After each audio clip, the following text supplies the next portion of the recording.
Hey there, StarCraft fans! It's Falcon Paladin coming at ya with yet another edition of StarCraft 2 Legacy of the Void. And today, for your Patreon cast for this week on patreon.com/FalconPaladin, it's going to be INnoVation versus Serral from DreamHack Summer 2020. Bottom left-hand corner, we have the blue Zerg player. It is Serral. And in the top right, it is the red Terran player, INnoVation. These two have had some incredible matches.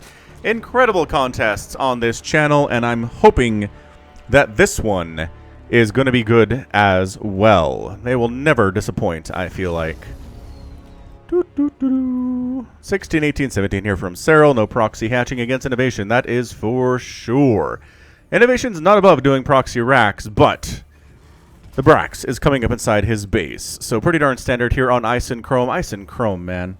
What else can we say about this map? It is home to several epic matches that I have seen and watched from DreamHack.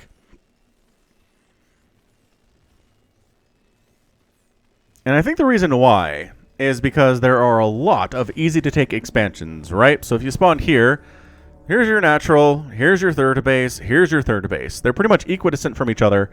So if you're trying to get trying to block an expansion for a Zerg player, they'll just take the other one, no big deal. And then this one expanding away, and this one, and I don't know. I just feel like it's pretty darn easy to defend with all these ramps here. Not very many wide open spaces, which basically puts Zerg at a disadvantage here. Anyway, this Reaper's name is going to be Kate Lockwell. After she was taken as a news reporter, she got some bad judgment by a Terran Dominion because she often said that the terrorist trainer wasn't so bad. One day the Dominion put her in a Reaper suit because she was doing her job. Rough stuff, Kate Lockwell. Yeah, I'm actually playing through the StarCraft 2 Brutal campaign right now on twitch.tv/FalconPaladin.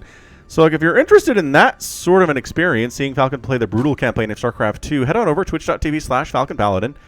And we're actually doing the stuff with Kate Lockwell and with Donnie Vermillion talking to each other, and he's shutting her down, and it's very mean. Anyway, Reaper block, potentially no. Oh, sneaky stuff. The drone was hiding for a second in case it needed to. But yeah, the lings are here. Here is the dance. We shall call it the dance with a capital D, because that's what it is. The dance with a capital D. And then the Queen pops out, and the Reaper, Kate Lockwell, does not have any kills, but the Dominion wants her dead anyway, and she's probably going to die considering the fact that it is Serral at the helm here. So just no big deal. Factory from INnoVation, probably going to get a starport after that. Just incredibly standard stuff. 2 gas into the starport. There is nothing crazy about what INnoVation is doing right now. And that's how he beats you. He doesn't do crazy stuff most of the time. He will instead just do what you expect him to do, but execute at such a high level, it's hard to stop him. So if anyone can do it, if anybody in the world can do it, Serral is probably one of them. Raynor is probably another one as well. Those two Zerg players seem to be the best players in the world at the moment. I know Dark won BlizzCon. I know he won the World Championship back in December. It feels like an eon ago, though, and I'm not sure Dark is performing all that well in 2020 and trying to defend his title. Sometimes that just happens. Sometimes you win a title and you don't repeat, like Parting, right? Parting won it back in 2012. He has not repeated since. He's been very fun, but he hasn't been really a consistently great player as far as winning GSLs or, you know, getting enough points to do a lot of stuff in the global finals, which I don't know if we have that anymore. Oh, fusion core though. Hang on. Ah, that's a fusion core. I saw that and assumed it was an engineering bay or something. But no, I mean, the good thing about this build is it's very flexible, man. You can go for Banshees here. You can go for Medivacs here. You can go for Battle Cruisers here. Whatever you need, whatever you happen to need, it's available to you with this 1-1-1 build with the command center mixed into it. So, what I want him to do is do the 2 Battle Cruiser rush, because that is really hard for Zerg to hang on to.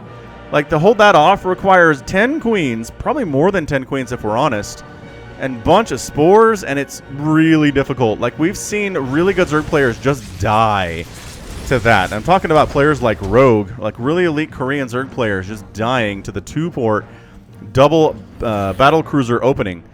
That said, it's only 1 at this point, and a lot has been dumped into these Hellions, so I don't think we're going to see 2 Battle Cruisers. I think it's just going to be the 1 here. He's going to wait for it to finish, see what it can do. Serral is pumping queens because that's what you got to do if you don't know what's going on, is get queens. They are your stopgap.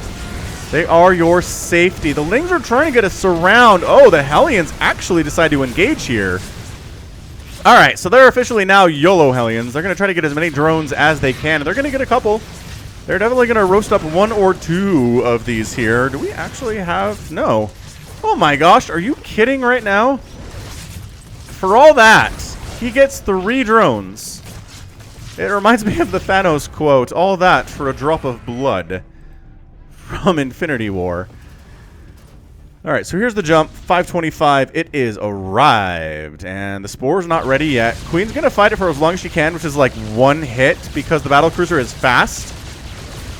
Drone's getting sniped down, a couple more down here, but the Queen count is insane, and the Queen response was really good. And the battlecruiser does have to get on out of here. It is another battlecruiser, though. Oh, man. But Serral's responding properly. He is getting Aspire to get Corruptors to deal with these battlecruisers. He's going to be just fine. Just fine here. He's not going to die anytime soon. And he's going for a Ling drop inside INnoVation's base.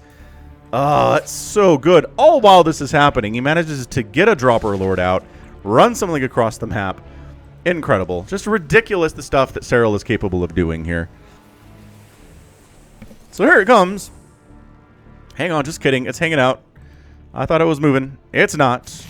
Battlecruiser just trying not to die. Additional round of Hellions over here. Overlord Scout. Is there a 3rd base? By golly, there is. So I can probably take a 4th. Probably right about here based on the creep spread. It's a good indication. Banelings against Hellions. Not bad. If the Hellions aren't paying attention, if they aren't expecting it, can be problematic. And check out this Overlord Poop and Creep. Hey-oh, Overlord Poop and Creep, which actually moves a lot of people over from the main base to the 3rd base. Battlecruiser really good against Zerglings, like disgustingly good against Lings. A lot of tiny little shots. Hits hard. Run, Overlord. Are you faster than Battlecruiser? It looks almost like their speeds are even. Like, I don't think the Overlord is gaining any ground here, but neither is the Battlecruiser. Oh, you stopped. Okay. The Lings are going to try to run home, and 2 of them will be able to run. Ah! You're trying to get a 4th base. I don't know about this. Serral is poop and creep everywhere. He's really causing problems right now for INnoVation that way. Oh, it's going to be Mutalisks. Okay, we've seen this. We have seen this from time to time. Rather than Corruptors, Mutalisks, because they have a little bit more, just more viability. If the battlecruisers are dead and you have a handful of Mutas left, you're going to feel better about yourself than if you have a handful of Corruptors. Plus, look, you can use them against Hellions and stuff. They're actually not bad. They trade pretty well against BCs, especially if you move the wounded Mutalisks back and away and let them regen after they've taken some shots from the battlecruiser. It takes a lot of micro, but it's entirely possible. So double battlecruiser is here, but it wasn't. And look at this. The Mutas are like, we're just going to kill stuff over here, thanks. Don't mind me. We're going to kill your tank. We're going to kill random SCVs that are hanging out for some reason. We're going to take Yamatos right to the face. Look at this. 5 SCVs, 6 SCVs down, pulling guys off gas, killing a Marine. INnoVation at this point has lost 2,600 resources, and Serral's only lost 1,600. Not looking good, I would say, for INnoVation right now. But again, what else do you expect going up against the Finnish Zerg player other than problems? Oh, the door. No, Ling run by. Why? Ling run bys are the double wall down. Main base and natural base. And the Mutas are going after this refinery at the 3rd at the same time. 7 SCVs down. 8, 9, 10 SCVs down. Ling's fighting against Hellions. Not what they want to do necessarily, but Cyclone's out for INnoVation and Widowmines. So he's basically just going anti-Mutalisk at this point. He's getting Cyclones, Widowmines. Obviously, the battlecruiser production is continuing here. Thor's on the way as well. He's like, all right, look, I'm so tired of Serral's Mutalisks getting so much damage against me. I'm going to go everything anti-Mutalisk and see what I can do. Unfortunately, there's a Roachhorn coming up and an Infestation Pit. So this is not going to be a mass Mutalisk all the time type of scenario. Look at this creep spread from Serral. It's really good. Just 1 creep tumor pushing out this way. Bunched in the center. Couple pushing on the left. Banelings ready to roll in. Oh, but there's Widowmines on the top of the ramp. Do you even need the Banelings if you're just in here wrecking house? Dude, INnoVation has lost 10 more SCVs. The Widowmines firing, but 40 SCVs have died? Oh my gosh, are you kidding me? 40 SCVs have gone down in this game. It's 52 to 85 workers. Serral has a massive income advantage. And the Mutas are just regenning health thanks to the tissue regeneration ability. 5th base down for Serral. INnoVation is still on 3. Not even fully saturated on his 3rd base at all. None of his bases are fully saturated, actually, with all the SCV losses he has endured. This is nuts. This is absolutely crazy pants. He's up, man, takes down a refinery at the natural base. This is so disheartening for Inno. But if anyone can come back... Okay, well, I mean, Baneling rolls in. Thor does manage to save the day a little bit at the third base, with Muta's jumping back on in. He's losing a couple Mutalisks here. He's being a little bit careless. 1, 2, 3 Mutalisks went down there. 10 have actually died. And now the Mutas are trying to get out with the Thors taking 3 pot shots at them. All right. All right. If you're trying to come back into this game, killing 19 Mutas is a decent way to do it. There's only 7 remaining right now. So a little bit of Roach Ravager play, but guess what? There's a lot of Hellions, and there's a couple Thors, and this is getting a little bit dicey for Serral. But of course, he has a handful of Ravagers back here that he can rely on as well, replacing his Mutas with Corruptors at this point. Now that he has a ground army that can actually do damage versus things like Thors and whatnot, he's making the Corruptors to make it a little bit easier versus the battle cruisers, which is entirely fair at this stage right now. Now that you have this many, harder to make Mutalisks work cost for cost. Corruptors are going to be a better answer. Adrenal Glands on the way, +2 flyer attack on the way from the Serral. The Mutas are, again, just doing what they can do. Going after a starport there. Corrosive Biles actually landing. Queen's getting huge damage on these battle cruisers too. And forced to jump home to deal with these Mutalisks who are going to try to finish off the starport. As these Thors individually snipe the Mutas. The starport eventually is going to die, but at the cost of all of the Mutalisks. There is one. There is one remaining. We're done with Mutalisks. This creep spread is nuts. Serral has been allowed to do whatever he wants creep-wise. INnoVation has not gone on many creep-clearing duties here. And as a result, he's hurting at the moment. I mean, jeez. 1,400 resources per minute more for Serral at this stage. He's getting an Ultralisk Cavern. He's getting Pathogen Glands. He's tossing up Adrenal Glands here, too. And again, this is a meching INnoVation, which Korean Zerg players have really struggled against. But you know who hasn't? INnoVation and Raynor. They just haven't. I trust them to get this thing done in a way that's going to make the mech look bad, where it looks good against every other player on Earth. Every other Zerg on Earth, it looks really good on. But here we go. Baneling's rolling into tanks here. Corrosive Biles landing on top of the tanks. Good targets that way. All right, so the tanks are gone. All that are left are a handful of Thors. No, they're kidding. There's a tank back here. Woo, got 11 kills. Big hit on those Banelings there. And INnoVation has to pull back. He didn't really like what he saw there. But again, keeping INnoVation on the back foot is fine. Look at this Mutalisk. What a story this Mutalisk has to tell. Getting 4 kills and then getting murdered by a Thor. But, I mean, the base count is nuts. It's 1, 2, 3, 4, 5, 6, 7 bases to a 4-basing Terran. The math doesn't add up. It's just not what you want it to be if you're an INnoVation fan. Even getting a Greater Spire. If he's going Broodlords versus Thors, I want to see how he does this. Because I really... It's not viable. Is what it is. Bunch of Banelings burrowed over this way.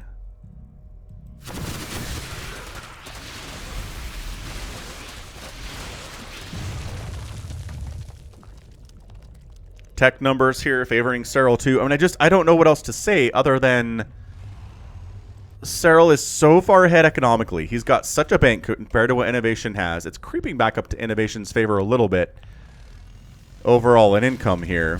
He's going to try to drop down this way. Maybe just get the sensor tower and get out.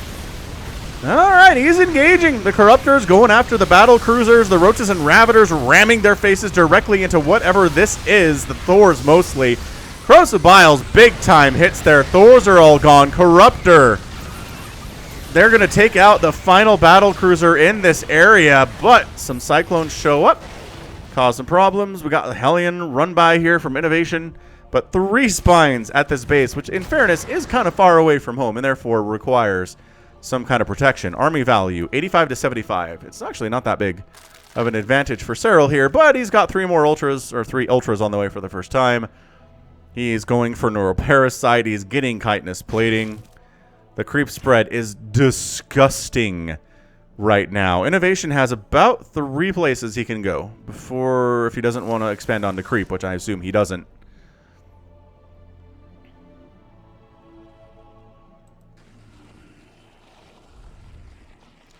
I hear you, Viper. There you are. Viper, sucking energy.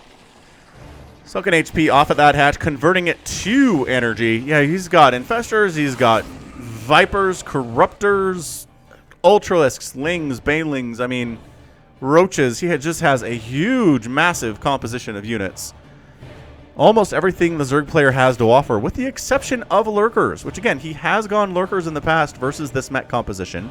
That said, the Thor count is not super high anymore. There is 1. We're kind of moving into more of a race car mech play here with the Hellions and with the Cyclones. I don't think I've ever seen that. I don't think I've ever seen a traditional mech just like completely transform into race car mech midway through the game. Widowmine's getting some decent hits on these Banelings. That was a good one too. That said, the counterattack from Serral coming up the left side here. I think this planetary with the blinding cloud. I said with the blinding cloud. Like, do I need the blinding? You know what? You might have needed the blinding cloud. The base stays alive. INnoVation holds on to that thing. Wow, I thought for sure that thing was toast. Serral still kind of sharking around up in the top left here. It's 89 workers for Serral, and that income advantage is massive again. INnoVation trying to take a base along the right side.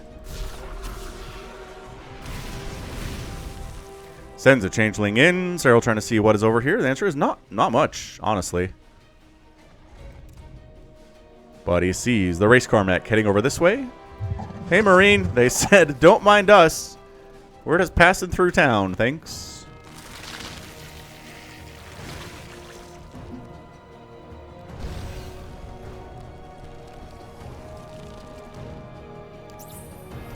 I mean, this is... Oh, splash damage actually kills that Ursadon. I don't think that was targeted at all, but regardless, Serral pushing INnoVation back, abducting the Cyclones into the mix, because that's how you handle race car mech, is by killing the Cyclones, and then the Hellions are no concern of anybody's, honestly. Oh, Corrosive Biles. The dodges, though.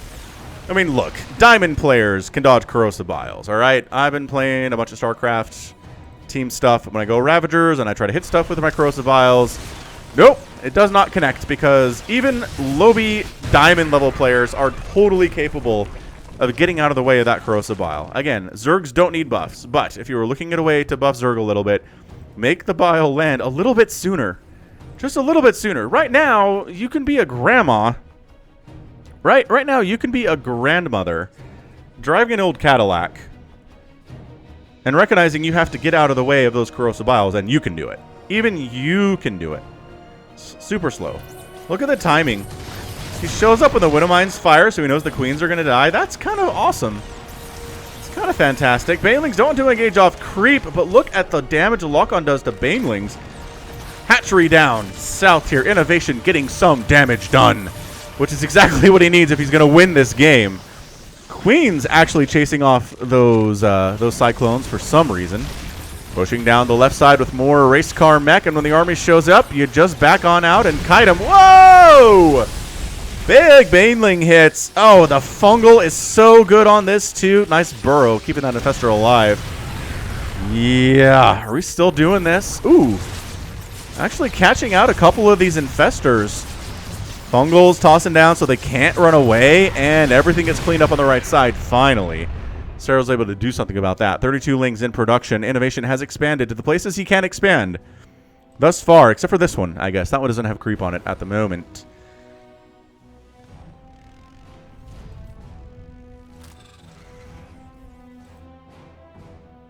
"24 Banelings in production from Serral. He's going for a Ravager Ultra Baneling comp, which isn't really fast enough, but that's where the Vipers are for here. As even if you can't catch up to how fast these units are, you can abduct them into your ball of stuff, and then they die, because race car, you know, if you're fast, you're flimsy, and if you're strong, you're slow. Battle cruisers are slow. Ultralisks are pretty slow. It's hard for them to catch anything, especially off creep. But if you're fast and you get hit in the face, you're probably going to die. Generally how that works. INnoVation is kind of trying to be everywhere at once right now. Right side, left side, some Banelings trying to get hits again on creep. Pretty zippy. The Lings are pretty zippy too. That's why you don't do Mass Cyclone. That's why you need the Hellions in for that situation, which should not exist. A Baneling bust attempt here. Dang, does Baneling bomb down the Planetary. INnoVation loses that base. And 7 SCVs along with it. Corrosive Vials easily dodged, except by Widow Mines, which are stationary units. That is the one qualifier, right? Is that Corrosive Bile can absolutely hit anything that holds still. So Liberators in siege mode, tanks in siege mode, static defense, Widow Mines, things like that. Widow Mines getting some decent hits there, but ooh, big time hit. Most of the Widow Mines get crushed by Corrosive Bile there. Whoa! Maybe don't come down this way anymore. INnoVation, I don't think that's what you're into, honestly. Inno is desperately trying to hold on here. He's macroing as hard as he can. His income is actually very close to what Serral's is right now. He's trying to expand over this way, but new creep tumors blocking this base. He's running out of options right now, and this is what a good Zerg player will do, is they'll make the Terran player feel like they've run out of options. And the creep tumors are going to die, and they're going to recede fairly quickly, which is nice. That was a patch from a while ago, where creep tumors expand creep more quickly, but also it recedes when they die more quickly, which I think is a fair trade for everyone. No one's complained about it, I don't think, ever since. I know Terrans are complaining about how long it took creep to recede away from a base they'd killed a tumor from. So anything that can help them in that situation, they're happy with it. And Zergs like spreading creep more quickly. Okay, alright. Well, that's the end of that little group of stuff. Ow. That was brutal. Army supplies suddenly 111 to 70 total supply. Hey, we're back into Mutalisks, Serral says. Surprise! It's Mutalisks burning down your attempt to expand. I mean, that's enough mutas to take down an entire command center. Sensor tower sniped as well. Overseers getting killed, but they are important to not to die because the Mutalisks need them to find Widow Mines. Another Baneling bomb. I think this might be your GG. INnoVation can't lose 2 bases in quick succession, considering he was already down in total income here. The mutas are just trying to find whatever damage they can, keep this race car mech army away from them while doing damage in the meantime. Mutas jumping into the main base where there's not much to stop them from going on a bit of a rampage. Supply depots trying to supply block INnoVation, not a bad concept here at all. I mean, INnoVation will take some time. Ooh, this is where you'd recall if you were Protoss. Oh, did you let them go? Mostly. Oh, hold on, maybe not. Dang, the range on that is bonkers. 2 Mutalisks go down as they flee. INnoVation trying to attack 2 places at once again. He might actually take down this hatch down below at about the 5 o'clock position, but the other side does get chased away, but Serral can't be in 2 places at once. And a hatchery goes down again, so both players taking serious hits. We're assimilation successfully these Cyclones. Good narrow parasite happening there. This base from INnoVation is just cursed. I don't think it's ever going to happen under any stretch. I mean, it's happening now, sure, but for how much longer, I don't know. Mutas are on top of the production, which is not what you want to experience if you're a Terran player, because if the mutas are on top of production... Oh, God, tried to split against those Widow Mine hits. Did not happen. Again, more Cyclones here. This might be the best I've ever seen Race Car Mech played. I don't think I've ever seen INnoVation try it before, but he's trying it here. He's making it look okay, but again... Nice Baneling hits! Huge Baneling hits! It's just so many more SCVs keep dying. This base is not even landed. Oh, these poor SCVs are down. When you have lost 118 SCVs, another orbital goes down. It's INnoVation is fighting. Let's just say he's fighting hard here. But that's your GG, and Serral is your winner in 24 minutes and 11 seconds. That was crazy. Crazy time. What a great match for both of these players, though. Very, very fun stuff. And yeah, Serral gets the win. It wasn't a foregone conclusion here. I mean, maybe once the early battle cruisers didn't get as much damage done as they needed to, and INnoVation or Serral's Muleless counterattack and like Lings just running around everywhere ended up killing something like 50 SCVs. It was going to be really hard to come back from that. Like any lesser Terran player would have died about 2 minutes after that happened. But INnoVation, man, kept pumping those SCVs. Ended up losing 124 while he had 35. He made 150 SCVs in this game. That's crazy. 160 if we do the maths here, which, like, 159. I can kind of do it. Look at that, though. I mean, Serral made so much stuff. Lings, Mutalisks, Roaches, Ravagers, Banelings, Corruptors, Ultralisks, Infestors, Vipers. Did he not lose a Viper today? That's impossible. Did he really not lose any of his Vipers today? Wow, okay. He made 3 Vipers. He used them. They really paid for themselves exceptionally well. That's nuts. I mean, in fairness, it's not like we had a big Viking group out there or any ghosts that were specifically there to kill the Vipers. So that's fair. Wow. Amazing. So yeah, end of the day, INnoVation went from straight mech, or from battle cruiser into straight mech into race car mech. The transitions that Terrans can do sometimes. And I mean, in fairness, Serral went from like Queenling, Bane into Mutalisk, into Roach, Ravager, Baneling, Infestor, into Mutalisk again. So let he who tech switches the most win, I suppose, is how this works. But good stuff, and that is going to be it from me. So this has been Falcon Paladin coming at ya with yet another edition of StarCraft 2 Legacy of the Void and your Patreon cast for the week. Go ahead, hit that like button, hit that subscribe if you like what you saw and what you heard today. You can also catch me on Twitter, Facebook, Patreon, and Twitch, all at /Falcon Paladin. And until next time, as always, thank you so much for watching, and you take care of yourself.